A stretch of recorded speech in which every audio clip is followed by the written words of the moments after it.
Did you know there was a US president who simply vanished from the history books? A man who held the highest office, yet you've probably never heard his name. He led a nation, but history forgot him. Why? Welcome, history buffs and mystery lovers, to a story that's been hiding in plain sight. Most of us can name the big ones: Washington, Lincoln, Roosevelt. We see their faces on money, their names on schools and monuments. But what if I told you the list of presidents we learn is incomplete? That there's a chapter of American history that's been quietly torn out? To solve this puzzle, we need to travel back to a time before the United States as we know it even existed. The year is 1774. Tensions with Great Britain are at a boiling point. The American colonies, 13 separate entities, realize they need to unite to stand a chance. They form the Continental Congress, a revolutionary government that would guide them through the war for independence. This Congress needed a leader, a presiding officer, someone to be the face of this fledgling union. And so, on September 5th, 1774, Peyton Randolph of Virginia was elected as the first president of the Continental Congress. Wait, Peyton who? Exactly. He was the first leader of the United Colonies. He wasn't the President of the United States under the Constitution. That document wouldn't exist for another decade. He was something different, something earlier, but he was, in effect, the first national leader of what would become the USA. After Randolph, a series of other men held the title. Names like Henry Middleton, John Hancock, yes, that John Hancock, famous for his signature on the Declaration of Independence. He was also a president of the Continental Congress. Each man served a term, usually about a year, leading the legislative body that was fighting a war and creating a new nation. Then, in 1781, something crucial happened. The Articles of Confederation were ratified.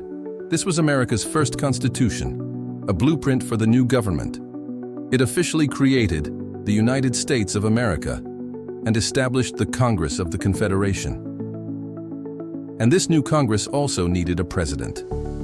The first man to hold this title, the first president elected under America's first national government, was a man named John Hanson. Hanson, from Maryland, was elected on November 5th, 1781. His official title was President of the United States in Congress Assembled. During his one-year term, he had significant responsibilities.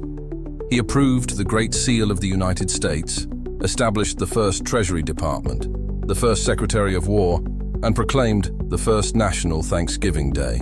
So, if John Hanson was the first president under the first Constitution, why is George Washington universally known as the first president? Why don't we see Hanson on Mount Rushmore?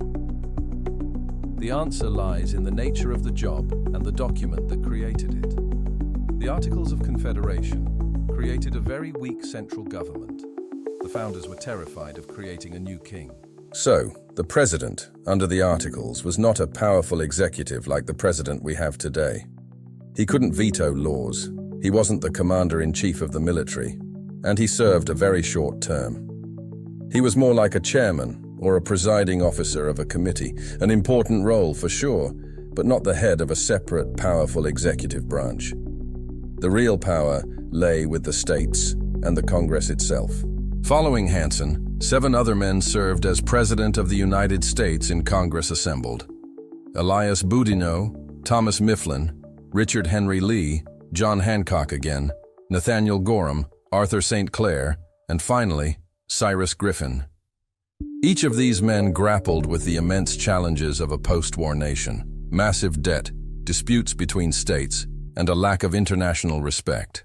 Their struggles highlighted the fatal flaws of the Articles of Confederation. The government was simply too weak to function effectively. The country was falling apart. This led to the Constitutional Convention of 1787, where delegates decided to scrap the Articles entirely and start fresh. They created a new framework, the U.S. Constitution. This new system established the 3 branches of government we know today: the legislative, the judicial, and a brand new powerful executive branch headed by a single president. A president who would be the commander-in-chief, have veto power, and serve a 4-year term. It was a completely different job. And in 1789, George Washington was unanimously elected as the first president under this new, enduring constitution. His inauguration marked the beginning of the American presidency as we understand it. It was a reset button, a new beginning for the Republic. So, were John Hanson and the others forgotten presidents? In a way, yes. They were the leaders of the United States under its first failed government. When the Constitution was adopted, it was like a company going through a total rebranding. The old leadership was part of a system that was replaced. History, quite naturally, focused on the start of the new successful system. Washington became number one, and the previous leaders faded into a historical footnote. It's not a conspiracy. They weren't deliberately erased from textbooks out of malice. It's more a matter of classification. Historians and educators have to simplify complex narratives. It's much easier to start the story of the American presidency with Washington, the first leader of the government that has continued uninterrupted to this day. Including the presidents before Washington complicates the story, requiring a deep dive into the nuances of the Articles of Confederation. But their story is a crucial part of the American journey. They were the men who steered the ship through the storm of revolution and its chaotic aftermath. Their struggles and the ultimate failure of the government they led were the necessary prelude to the creation of the stronger, more stable republic we have today.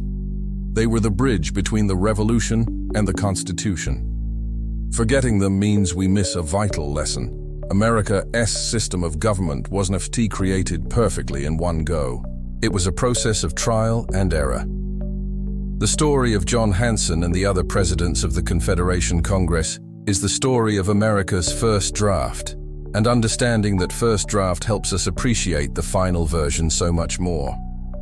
So, the next time you hear someone talk about the 46 presidents of the United States, you can remember the men who came before, the presidents who vanished from our common memory, not because they were unimportant, but because they were part of a chapter that had to end for a new one to begin. What do you think? Should we do more to remember these early leaders? Let me know your thoughts down in the comments. It's a fascinating piece of our shared past. Thanks so much for watching, and if you enjoyed this journey into a forgotten corner of history, don't forget to hit that like button and subscribe for more deep dives. We'll see you in the next video.